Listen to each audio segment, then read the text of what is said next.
Hey guys. So it is morning.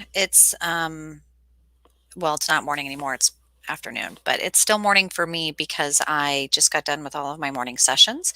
And usually I don't typically work on a Friday, but we're just trying to sneak in some, I keep my Fridays open for cancellations and stuff. So then that way, if stuff cancels throughout the week, I have Friday to maybe throw it in there if I don't have plans. But I do have plans tonight. I'm going to be on a radio show tonight, guys, and I hope that you will join me. It is going to be, I want to make sure that I have the right, I want to make sure I have the right time. Time is on my side, but only if I know when, because I got to make sure the time zone. That's right. Okay. Oh no, it doesn't have the time listed. Well, that doesn't help.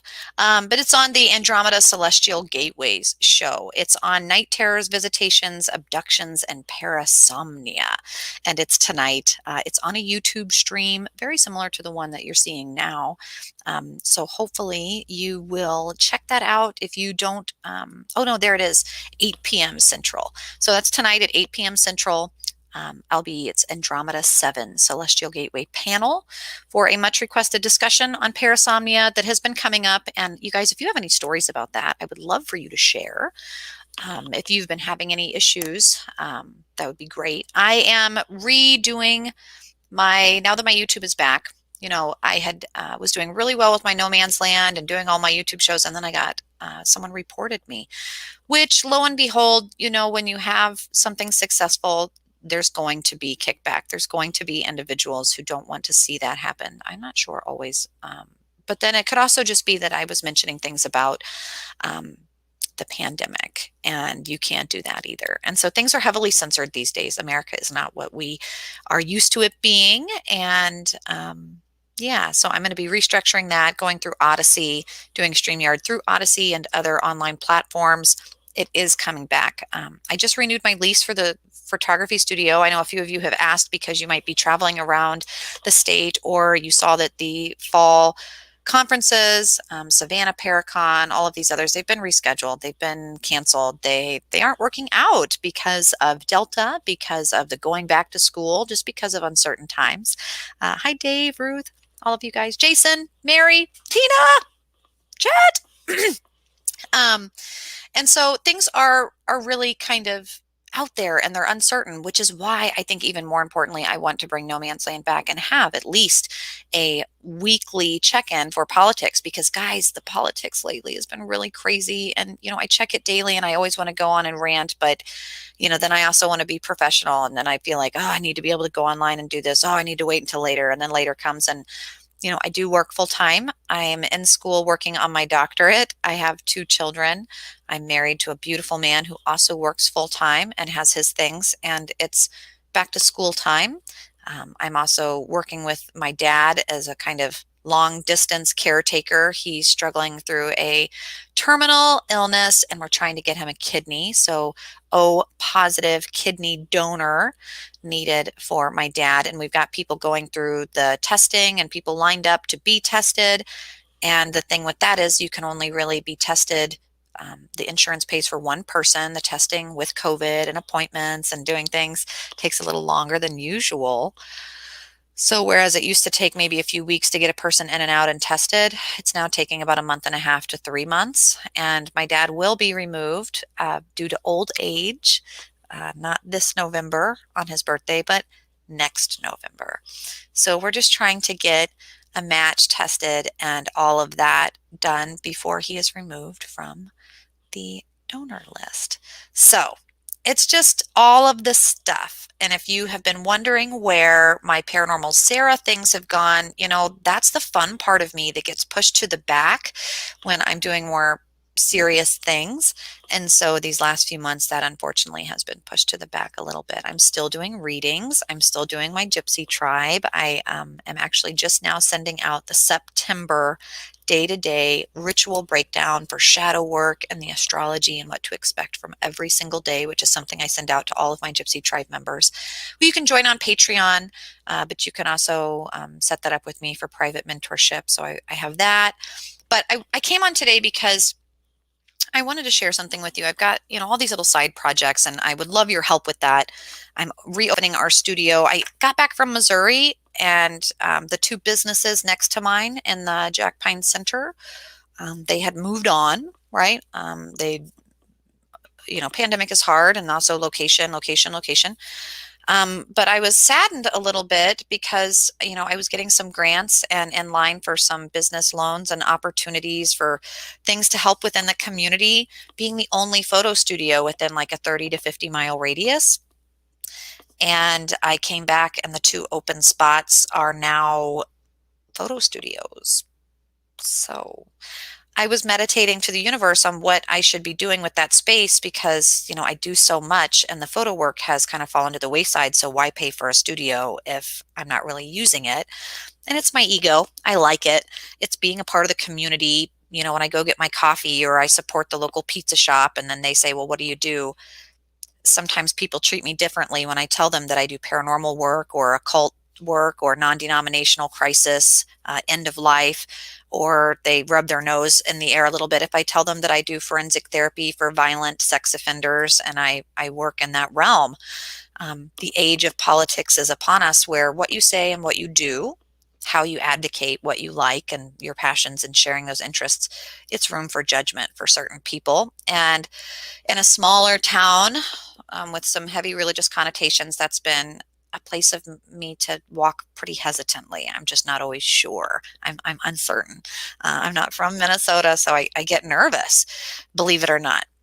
But I have been meditating on what to do with that space, and so I just re-signed my lease for 6 months, and I'll be reopening it on October 1st. I'm still going to be keeping the photo studio upstairs because my husband and I worked so hard on creating that infinity wall, and it's absolutely stunning, and I love it. And I have been able to use it for some really cool photo shoots. But the downstairs is really beautiful, and it's an atrium space. And it's right next to like a little bakery and what is apparently now two other photo studios that do babies, things like that. The stuff I don't really like to do. So instead of taking this personally or as a hit to the business space, I'm going to adjust it to being the home of No Man's Land and Paranormal Sarah. So I'm going to have a merchandise section for all of my metaphysical things and a station to come and get really cool plants or altar items or some of the really neat art and haunted items that I've accumulated that my husband would like to see me get rid of and out of our space at home. And I'm going to move into the studio space and relaunch in October. But also, I plan to invest in a big old antique table and a really nice American flag to go on the wall. If you guys have one, maybe that's sentimental. I'm just looking to fill it with very nice, modern, simple. I want it to be a studio space that people can come and be interviewed, that I can work on my psychology interviews and my storytelling and my podcasts, and that people like Jason or Dave Potter, people, friends all over the world or in Minnesota, if they're coming up north, they can drop by the studio and we can do in-house sessions. You can bring all of your merchandise. We can take pictures in the studio space. I have a product station, so if you have something you're selling, we can highlight everything you're doing in studio. And then on the weekends, I will be available for in-person readings. So I'm hoping that that will at least pay for itself in rent and then continue to keep me anchored in the community that I love. But one of the things that I do are these little scribbles. During my therapy sessions, I can't talk confidentiality about my clients, but sometimes they inspire me. And I wanted to share this moment because people will put their nose in the air and, oh, sex offenders, violent offenders, if you've killed somebody or hurt someone, you deserve to die. But the truth is the human experience is we all hurt someone. We've hurt ourselves and others, and we will. We are not perfect. It's by design. Some of how Christianity works so well is that it's based on a human experience that cannot be denied. And that is to love. And when you love, there's pain and suffering. And so I get a lot of really cool perspectives that I do wish I could share, that I wish after the session that I could just write it down and I could write a book about it, but they wouldn't be my words. They're the words of someone else. So my ego and my ethics kind of struggles. So over the course of this newest position that I've taken with the state of Minnesota, I've started doing scribbles based on something that someone says that I find like an epiphany in a session, or something that someone will say that I find really moving, really contemplative, and I write it down, and then I use that as like my artistic vision. And today's session, I thought something was said that was just so important. I wanted to share it with everybody. And of course, the idea that knowing the source of this is from someone who may be someone you would never otherwise talk to, I think is always kind of cool.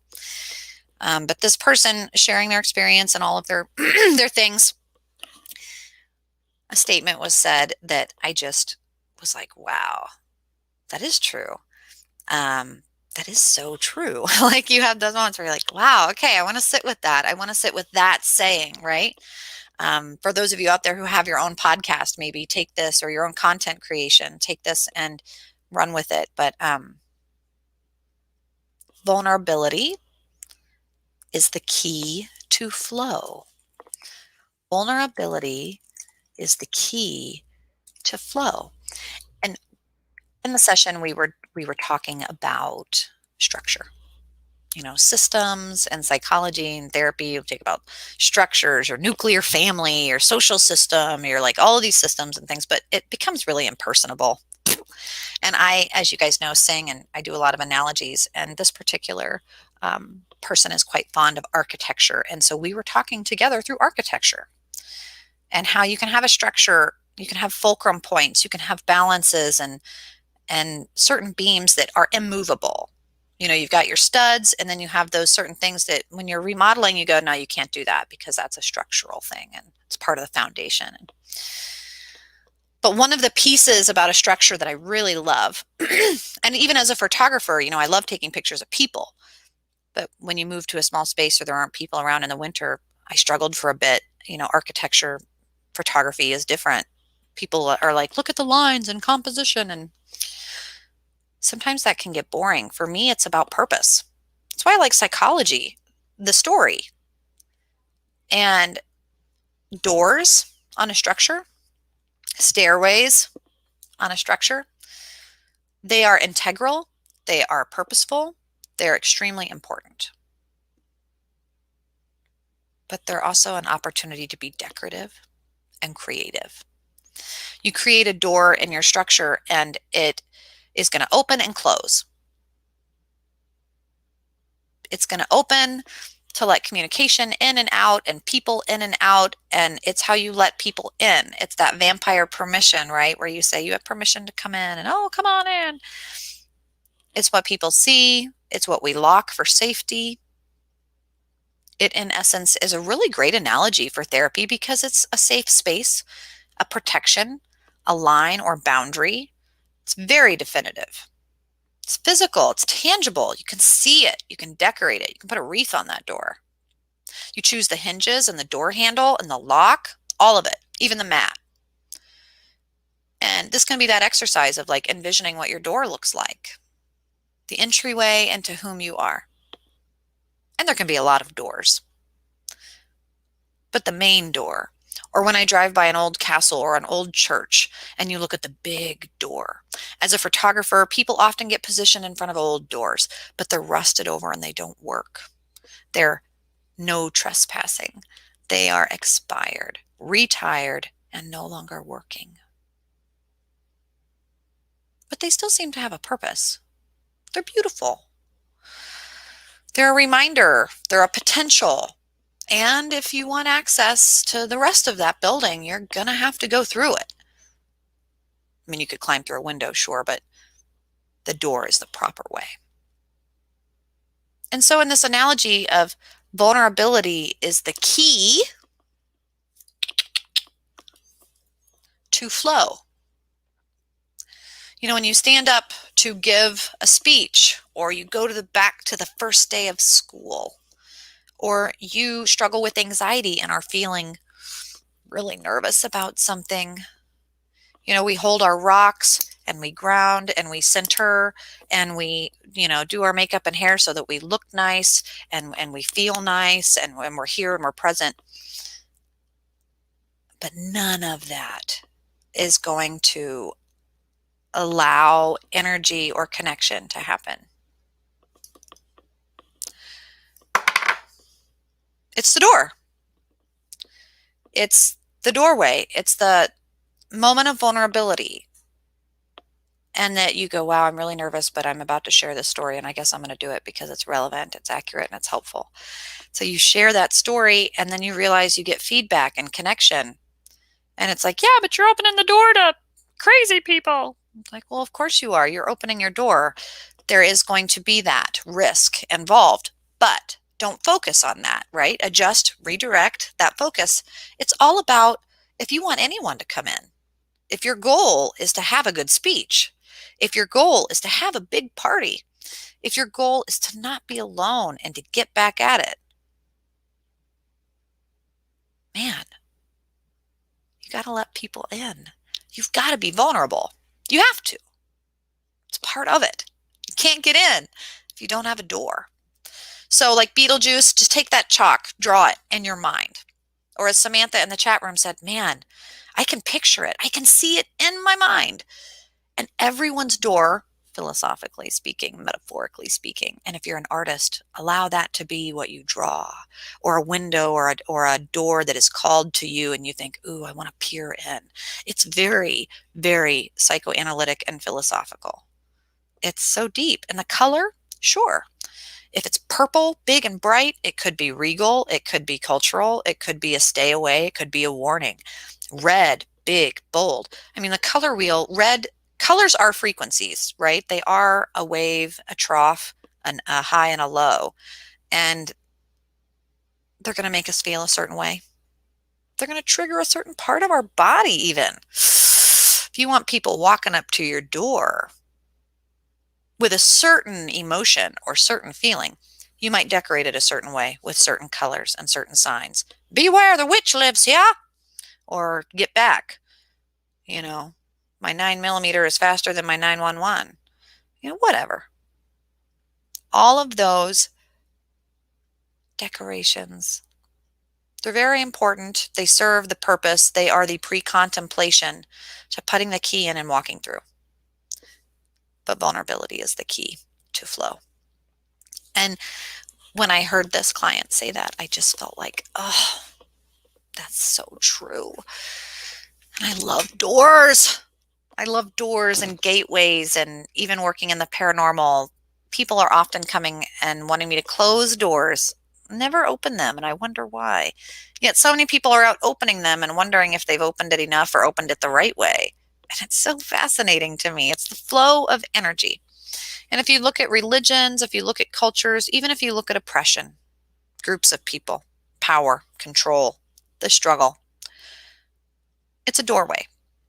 It's a doorway that allows you a certain level of privacy. It's a boundary that allows you to keep control of your space. And so I guess to bring it full circle is, there's a lot of people out there that have shut their doors and have chosen to be a lot less vulnerable because they're scared, and as maybe they should be. There's rational reasons why you shut your door and lock it at night. It might be because you have somebody you know is trying to come after you. It might just be because you want to protect what's inside to keep it safe. It might just be to help you sleep better at night. It's not because you're a racist and you hate everybody outside.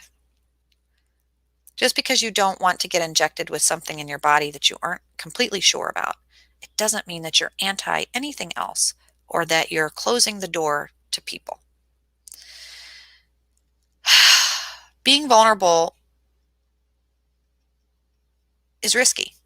It's a part of the human experience. As Mary in the chat room says, unfortunately, I don't appreciate being vulnerable.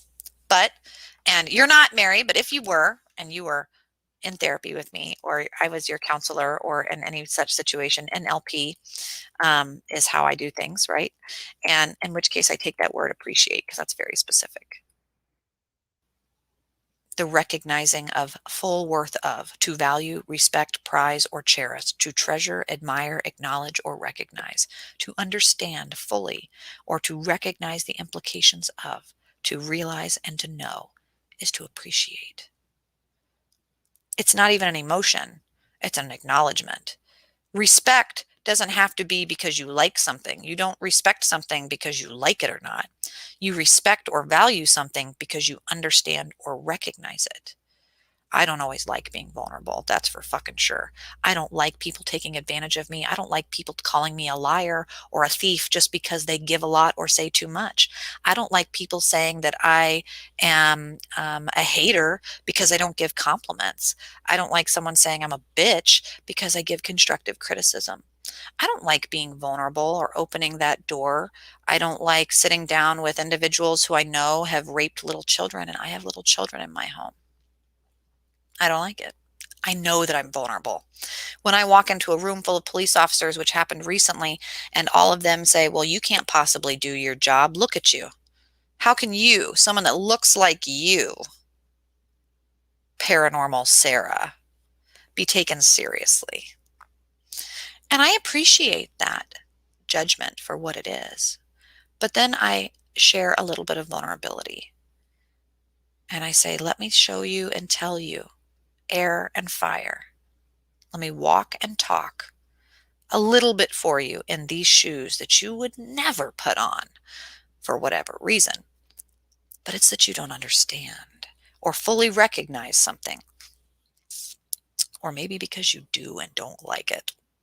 Right? Sometimes I don't want to be vulnerable because I'm in a room full of fucking people that don't know me and I don't want to talk about my alcoholism, right? If you're in an AA meeting. Or sometimes you don't want to be vulnerable because you just met your therapist and you don't want to sit down and talk to him about your first level, second level, third level rape charge that I don't know you. You don't know me. It doesn't feel very good. But I think one of the biggest things that has helped me through my own anxiety and depression and being able to function, because that's that differentiation of mental illness or human. I don't want to be apathetic. I don't want to be unemotional. I don't want to be dull and dead. I want to be functionable. I want to be sharp and wielded when necessary. And that means I can't avoid certain things. I am tempered regularly and often enjoy playing devil's advocate for this reason. But I want to be enjoying the process too, right? Because that's the question is like, yeah, sure, you might be good at it. Yeah, sure, the Marines, you get a lot of respect. But who wants to go to Fort Bragg and do push-ups and a bunch of fire ant hills? Who wants to? That doesn't feel very good. No. Oftentimes, the road of ego or pride, it includes a lot of, well, everyone always told me that I'd never make it. Like the road up, the of the roller coaster of pride usually includes a bunch of people treating you like shit. Um, and then the ride down, when you're on top of the mountain, I always knew you'd be great. And it's like, really? You always told me that I was a piece of shit. And it's that point of, man, I've got that one hair that is really bothering me. And it's just a certain point where pride is the appreciation of others, the acknowledgement, the recognizing, and the respect given by others, um, even when it didn't feel good to get there. That you had to do those push-ups and sweat and blood and tears. And that, of course, doesn't feel good.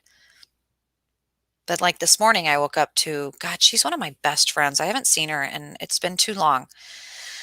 Out of Kansas City. Woo, Kansas City. Speaking of Kansas City, Anthony Darst out there doing music. And he recently sent one out to a Tech Nine. And I saw you doing Tech 90 things and was excited.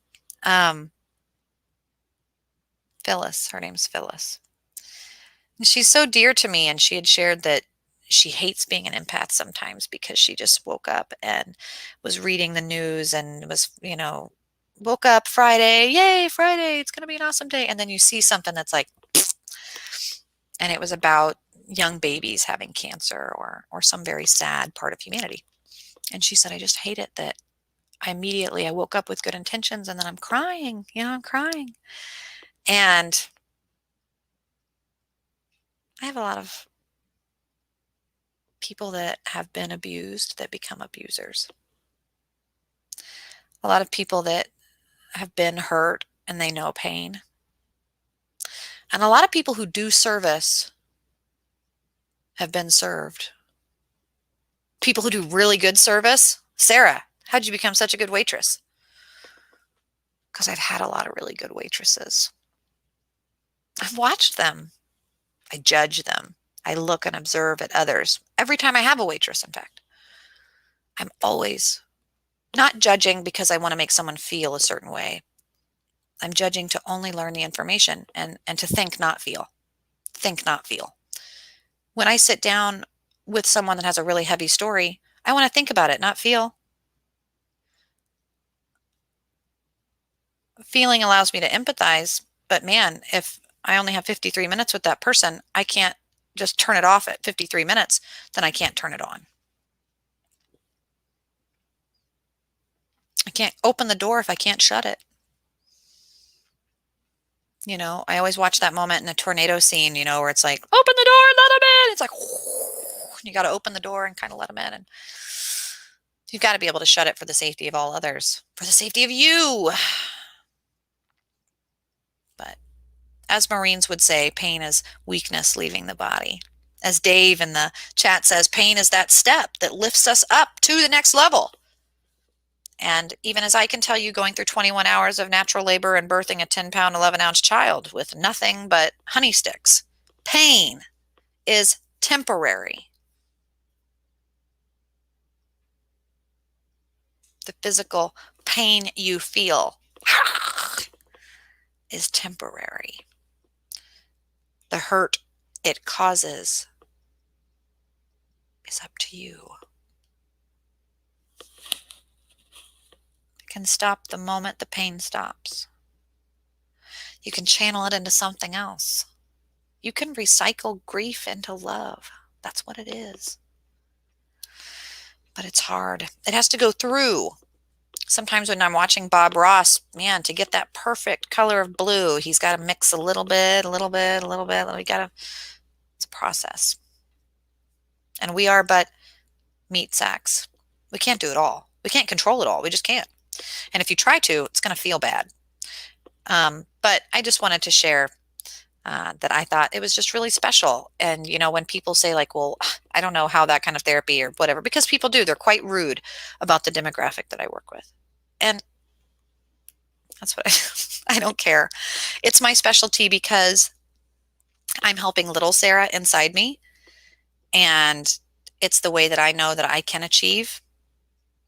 Because someone that maybe wants to turn my stomach by saying, oh yeah, I did this, and they expect a certain response. They expect the average response, the normal than average response, to be grossed out, to be like, you know, and instead they have me going, how long did that take?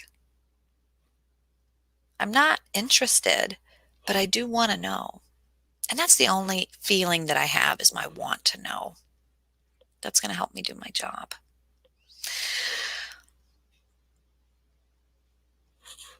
That's it.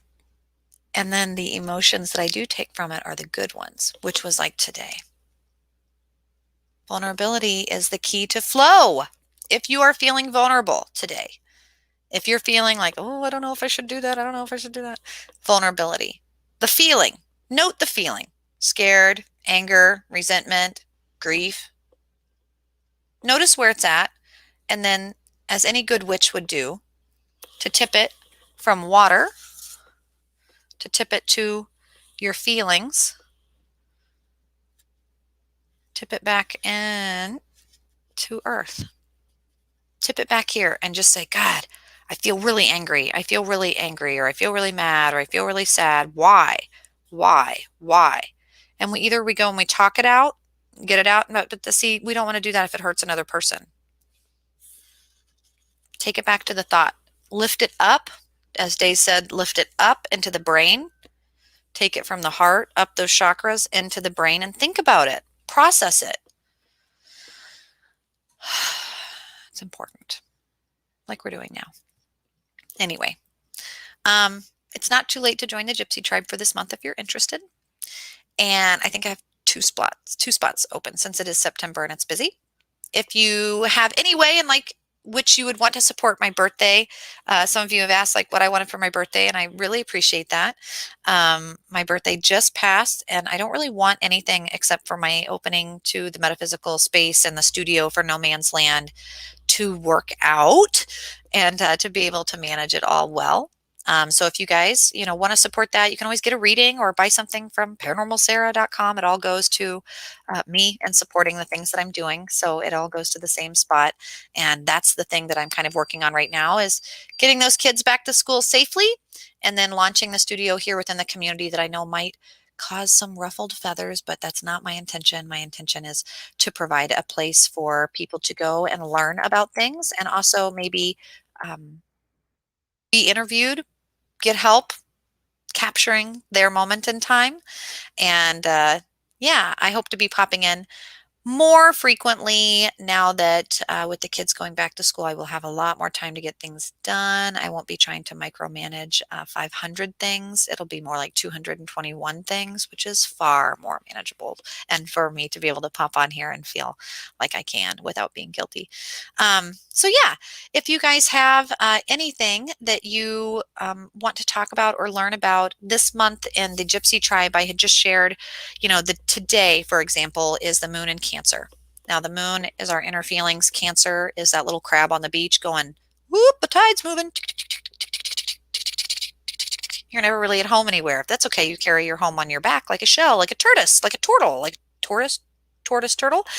And anyway, that feelings of I don't really know where to go. I don't know really where I'm safe. Ooh, boundaries. Making sure you have a necklace on that you can rub or a rock in your pocket you can throw at people or touch base with to ground and center. And of course, knowing the difference between the two.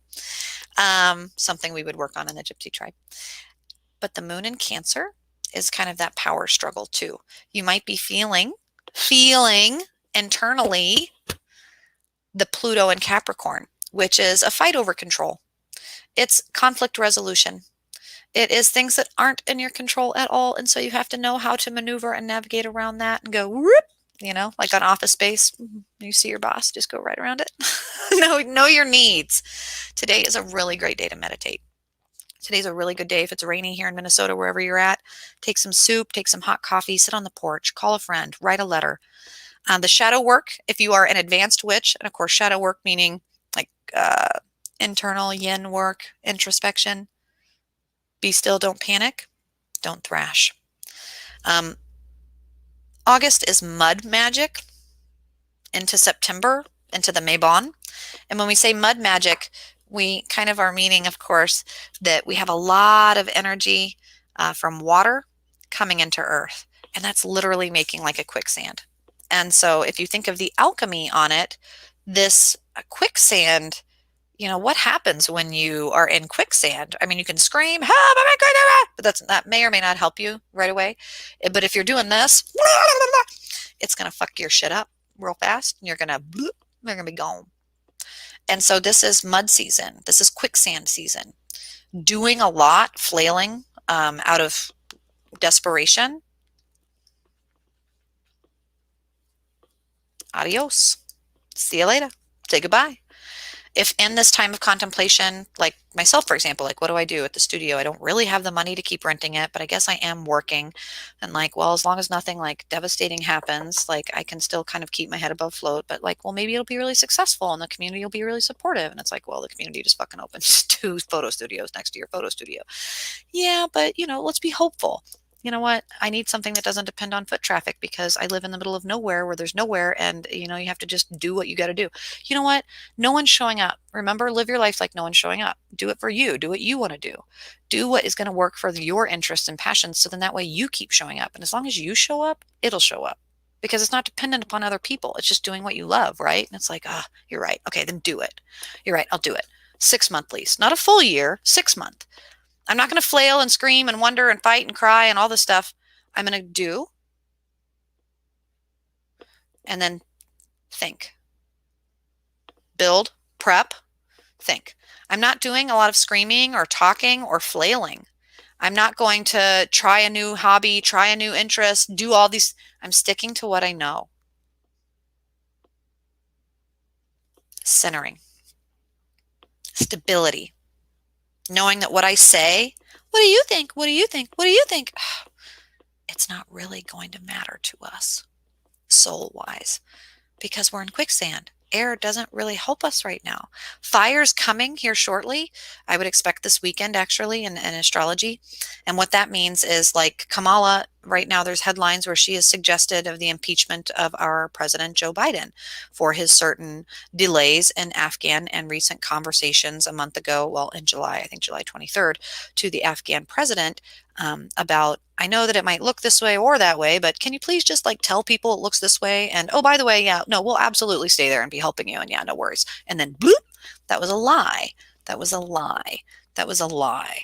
And so that phone call, just as bad as some of the, phone calls with our ex-president, we should be holding these people in power, whoever they are, what color they fly, what Democrat, Republican dick they swing. I don't care. If they are in a position of power, they need to be held accountable for their actions. And so Kamal has recently stated that he needs to be held accountable for those actions and that he may not even be competent, I would say, as a mandated reporter. That is my biggest concern. However, I do not feel like Kamala is also going to be a good person. If for anybody who's not familiar with her pre-vice president law enforcement days, man, she's a bitch and not a good one. She's kind of mean. And we did it, Joe. No, you didn't do anything, and neither did Joe. And this is not going to be. And so here we are. It's not going to. And if someone says, well, her parents were one from India, one from Jamaica, so she's not even this, or she's not even that, or they found out this, or they found out that, you guys know who the next person that is in charge is, and that's the Speaker of the House. That falls, if not from the president to the vice president, to the Speaker of the House. And I don't know if you guys have seen that lizard, creepy, drunk ass woman leaning over Kennedy, Bush, Clinton, all of them, which all of us women can take a little tiny moment of ego and pride and go, well, she's been there the whole fucking time. She's earned it. That's a crazy person. We all know women are crazy to a certain level, and she's fucking real crazy. And I don't want her running the show either. So I'm politically speaking, fire's coming. What does that mean? Us astrologers, people that work in the military, we have an idea. Again, I've learned my lesson, YouTube. I won't say too much. But if you'd like to have these conversations, I hope to be having a public forum for the No Man's Land and my metaphysical store and the extension of Capturing Time opening on October 1st. So all of September is prep month for me. It's prepping for website design, logos, merchandise, collaboration, and cool things. So if there is something that you would like to add or collaborate or contribute, or you have constructive criticism for me, you have some extra, if you have a Chesterfield black on black sofa, an old tattered American flag that I can hang, if you have, a cool clawfoot wooden neat ass desk that's not made of shit IKEA plyboard. I don't have a truck, so that's why I'm struggling with some of the furniture. But I have some things that September I'm going to be working my ass off to try and get that space the way I want it. And I don't have any business loans or grants. I'm just doing it with my income, just my wee little old 24, 25, 28, 29, depending on who hires me, an hour a job, because I work in social services. And so for those of you that are like, why couldn't it be up quicker? Why can't it? I am poor. I don't have a lot of money for shit like that. I do it myself, or I collaborate, or I give back. I'm more of a service person, so I do a lot of collaborative bartering and things like that. So, but I was raised by a man, a grease monkey man. So when it comes to like curtains and design, I really have reached out to some women in the community to be like, please help me, I'm poor. But not in like money, but like, and like, what should I put here? What do I do with my hands? Believe it or not, there are things I'm not good at and don't know what the hell I'm doing. And interior design is one of them. So the idea of having a store that's not just a cool ass studio that I have my backgrounds and things doing for photos is a little, you can see me stuttering already, is a little overwhelming because I go on Pinterest and I see things that I love and I'm like, I want that. And then they're like, oh, well, that's a $3,400 couch. And I'm like, why? And I just like start shutting down because I think like, how am I going to move that or afford that or get that or do that or do that? And like, I can do it. I just have to be frugal and have fun with it and get a truck and do all the things. And so I'm giving myself September to do that. I've got a lot of really fun merchandising, some really fun artists that I'm collaborating with, so that when I do these daily doodles, like vulnerability is the key to flow. Like this is going to be a really cool sweatshirt and piece of art that I have in the space, and yeah, it'll be really cool. So I will share. It's my capturing time is on Facebook. It's the studio, but I'll probably be doing more in my Paranormal Sarah space as I amend them together a little bit more. And of course, the idea that if something were to happen in the studio and I didn't want to pay that $700 a month or whatever it is to keep that, that Paranormal Sarah still lives. Podcasts can go anywhere, you know, but I do like the idea of being able to say like, hey, come up and stay. And if you're staying at a cabin, come into the studio, have an interview session. Let's do a podcast session and let's get your story on tape and take some cool ass pictures and do it all in the studio and have a hot cocoa and sit in the couch and look out at the skylights and the snow and not have to bring you into my home, or vice versa, that it can be like a professional space that can happen live on air and that other people walking by can appreciate the connecting. Because, I can, of course, do it all on Zoom. Of course I can. I can put a green screen right here and fake the whole fucking show. Fake the whole fucking show like people do with photos when they contact me and ask for everything to be a goddamn filter. And I say, no, I actually do things like them, things you used to do, things like light, things like shutter speed, things like math that I used to not like. Art, it's a dying thing. Humanity, it's a dying thing. The ability to come up and have a weekend that you stay in the cabins here, there's a resorts here, you get a massage and you come by the studio and have a full interactive storytelling session and portrait interacting thing, and then buy some cool stones and stuff on the way out. Maybe, why not? I don't know, I'm probably dreaming. But anyway, that's what I'm working on. That's where I've been. Samantha, when am I coming back to Kansas City? Yes, so Kansas City, I actually have Jay Robinson and his soon-to-be wife, Tara, for Famous by Association. And I have a scheduled photo shoot with them this fall. And so whenever I get in, and that's through Strange Music, so I'm also trying to get a few additional people that I can like get all in. And then also I want to be shooting Irv Phenom there in Kansas City. But I also need to go have a Harmon family taco dinner with fresh churned ice cream and banjo playing and tub bass piano picking for the kids to dance around. And the last time I went to Kansas City, I broke down in Des Moines. The vehicle we were driving literally broke down on right there between 35 and 80 at Council Bluffs. And that was a nightmare. And that was just a few months back. But I plan to be back this fall, probably right around Thanksgiving time, I imagine, because I'd like to go down and see my dad. Every single moment I think that might be passing is a past moment.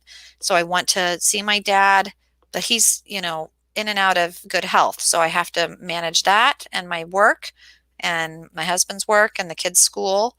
And we've got all the things. But we are making it happen. I should be in Kansas City by the end of the year. If you are in Kansas City and want to catch up with me, don't be offended that I'll be like, let's catch up for a 15-minute coffee, because I have like 80 people that I want to see. Would it be better to fly in? It would be, and I would love to do that. However, parking my vehicle in Minneapolis and then flying out, there's like, one, I don't want to be a burden to someone and park my shit in their space. Two, then they have to drive you to the airport, because the drive and get to the airport in the light rail situation is a nightmare. But I can do it. I used to live it. I did it all the time and it's fine. And I can totally do that. Flying, guys, I'm not vaccinated. I have polycystic ovarian disease. I have major sensitivities to heavy metals. and I cannot get certain vaccines because of the fillers. And this particular vaccine, the COVID one, is not one that I can take. And so I have to wait until there's additional alternatives, or I just have to be treated for COVID as treated. So that's cool. That's fine. When you're immunocompromised, you know what that's like to live that lifestyle, but you would go masked, or you would wash your hands, or you would just accommodate yourselves.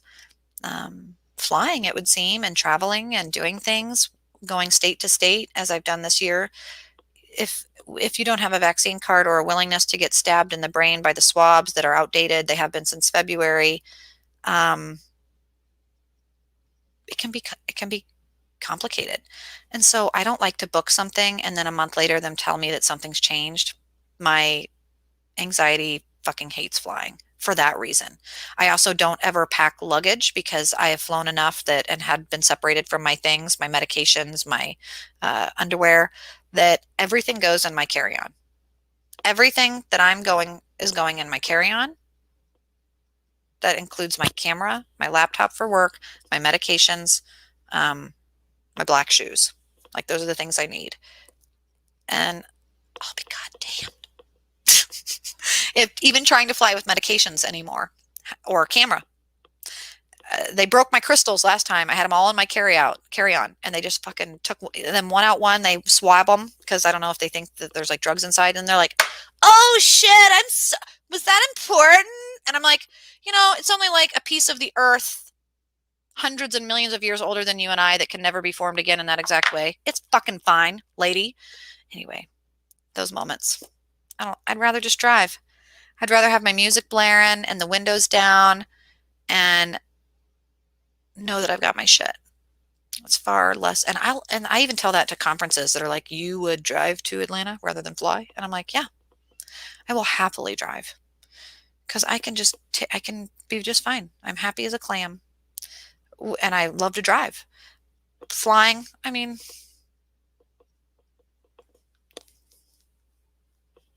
whatever. Do you know your medications have expired? It doesn't look like that you have enough. Oh, well, you can't have more than this. Looks like you have too much. And it's like, God. So yeah, they throw your mascara away. They throw your moisturizers away. They throw your perfume that you forgot you had. They throw your Swiss Army knife that you forgot you had. They just throw all your shit away. They just throw it away. And flying is a privilege. So that's fine. But yes, I could fly. Um, I choose not to. I could. I choose not to. I totally could. It's probably cheaper. And I could drive back with the vehicle that I'm going to be buying a vehicle from my dad. He's been working on a vehicle that's a truck, and he knows I need a truck. And I think that that's kind of why he got it, was that he was kind of expecting it to keep him busy, something to do. He retired from Ford, so it's like a mechanic thing, but um, it's a piece of shit. But it's also kind of cool. But he's worked on it. He's welded it. And there's something kind of sentimental in that for me. And so I think I'm going to be taking it off his hands and driving it up here. It's got four-wheel drive, so I was like, I think I can do that. So whereas I'd love a brand new Jeep or something like that, I'm going to probably be buying this because it's sentimental, and I'll probably be flying down. So then that way we can do that. Florida is always an option. You know what? My very best friend from high school lives in Florida. I've got a lot of Gypsy tribe members in Florida. The lighthouse down there, which I've never been to, that's terribly haunted, that everyone says, oh, you got to go to the lighthouse. And I think, damn, Florida's big. I'm sure it's got more than one, but everyone knows which one I'm talking about. And so I need to go there.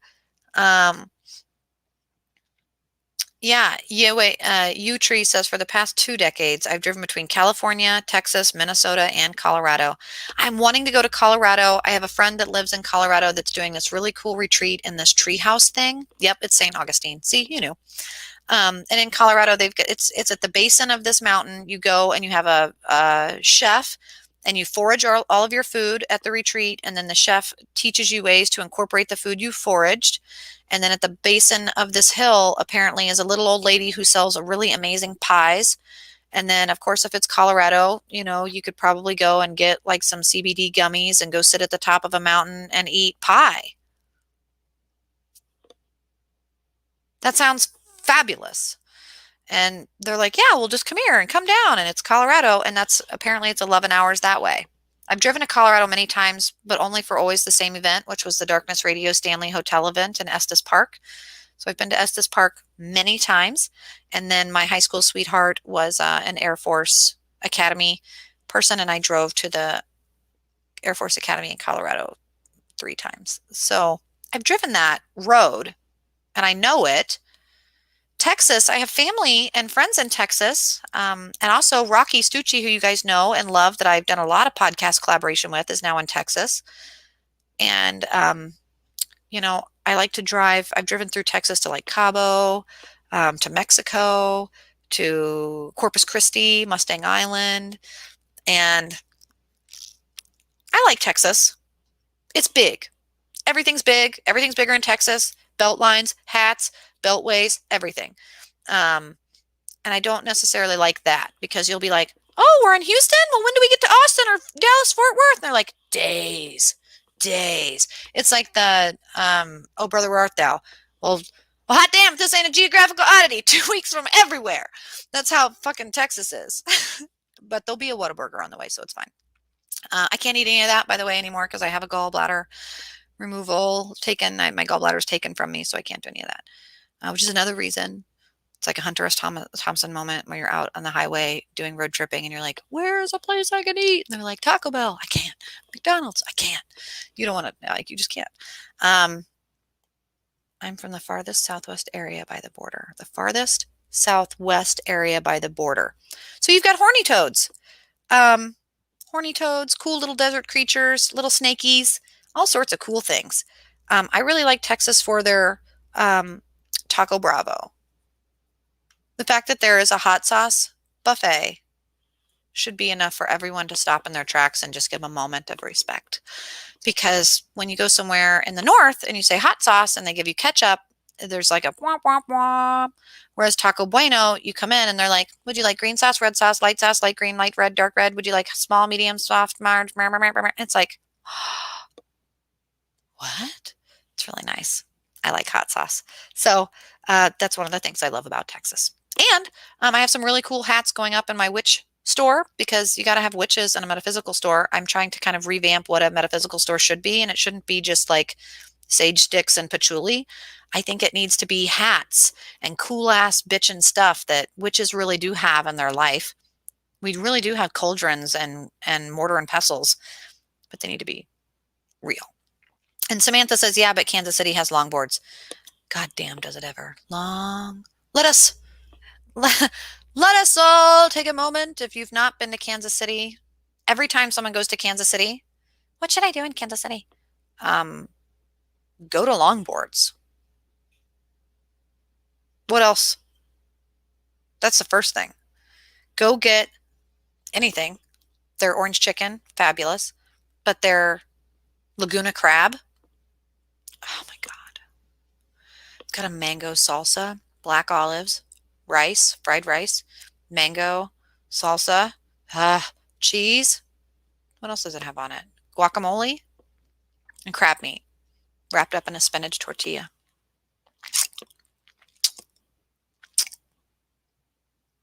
And then you go over to the smokehouse barbecue and get your barbecued beans and burn ends.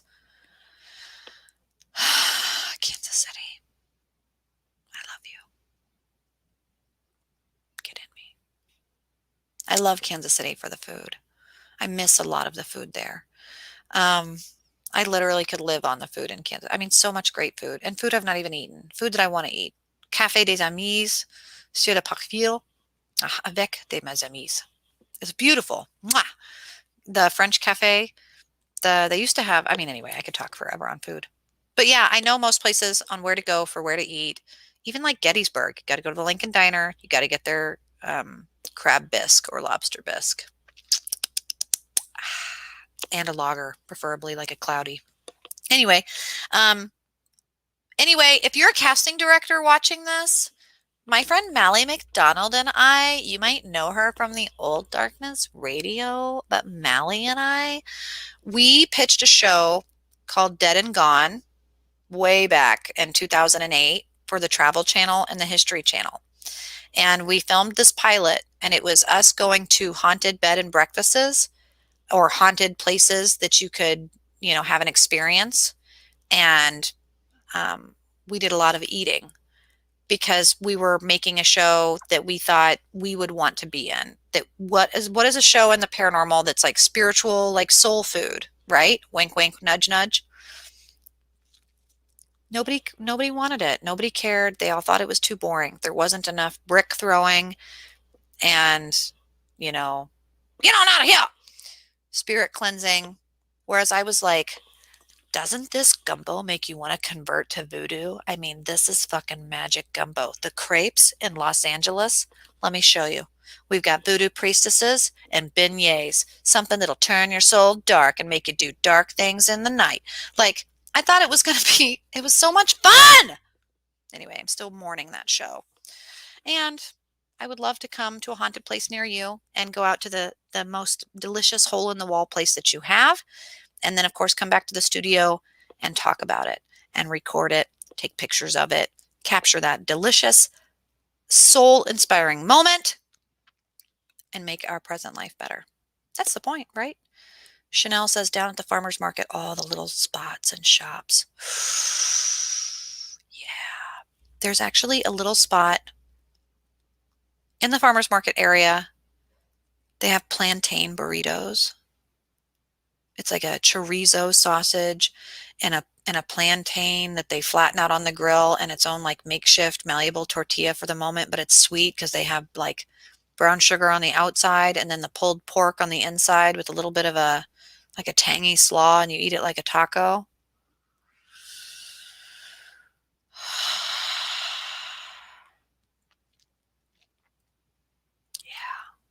I mean, even these most recent trips to Savannah, when I was there hanging out, Kenna had taken us all to the Pirate House. We went back a second time because the food was so good. Fried tomato salad and Dungeness crab she soup, because it has to be the female crabs because they're sweetest. So it's called she soup. But anyway, just fantastic. You guys know I love to cook, I love to eat, and I love to haunt haunted things. But anyway, I can always go back to talking about food. But speaking of, I'm going to go downstairs and do brunch. We've got sausage and pancakes coming up, French toast, I think, because we've got some really good syrup that I got from a local. We were making maple syrup, and so we got some maple syrup that we made. So we're going to go downstairs and have French toast and sausage and then start the Friday. Tonight, though, guys, don't forget, I will be live on air at 8 p.m. Central Standard Time at the Andromeda 7 Celestial Gateway, talking about night terrors, visitations, abductions, or parasomnia. So if you'd like to join me, tag a friend below. Tag a friend even now, and hopefully we will see more of each other as September comes and goes, and the time of the year that we witches come out is better, longer, more frequent. Oh, there's a probation officer right now. Speak of the devil. Speak of the devil. Okay, I'll see you later, guys. Work calls.